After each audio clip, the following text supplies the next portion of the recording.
kind of pulling yourself along. Now, I think that comes from a really good place. I think most people walk like that because of two reasons. One, they're trying to stand up tall. They're trying to do what they've been told to do, and so they're trying to really be in a position that they think is correct. And two, because if you're not connected through your pelvis correctly, the only way you have to bring yourself forward and propel yourself is to pull the body forward. So let's differentiate between pulling and pushing. So the easiest way to do this would be to say, okay, I'm sitting in a chair, which I don't have right now, but let's say it's a stool, whatever you want to say, and I'm going to stand up. How am I going to stand up? If I am pulling, I'm going like this. So I'm actually pulling my body up and propelling myself through my torso. If I am pushing, I'm pushing my weight into my feet and I'm pressing and I'm using my lower body to propel me. This is the same with jumping, walking, running, etc. So pushing requires connection through the pelvic floor. And if you're unfamiliar, the pelvic floor sits kind of in between the pubic bone and the seat bones. It kind of encompasses the bottom of the pelvis and is really, really important for how we move and how we stabilize the torso.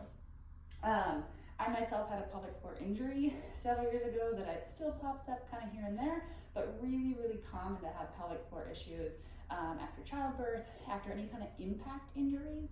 And sometimes people just have them come up because of sitting a lot, genetics, hereditary kind of stuff. A lot of things that can be tied to pelvic floor problems. So an easy way to practice this is through squatting and through strength work. However, if you are not into strength work, that's not something kind of where you're at right now, working on it as you walk is also a really great way to improve your stride, improve your walking, but also to improve your strength. So if I am walking and I imagine I don't want to pull myself to propel myself, and instead I'm going to push, that means that as I push, my weight is going to be in that back foot.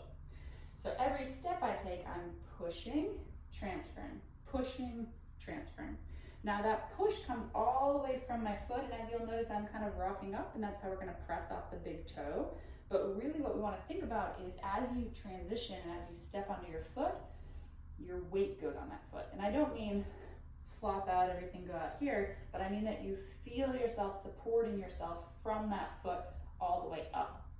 The two areas that I find really helpful to focus to kind of find this feel in your body is the inner thigh, and actually a little bit more like under the pelvis where the pelvic floor sits. Now, that area is sometimes a little more difficult to feel, but the inner thigh, if you can start to feel a little connection through that inner thigh, that's a nice lead up that can help you to feel a little bit more connection through the pelvic floor.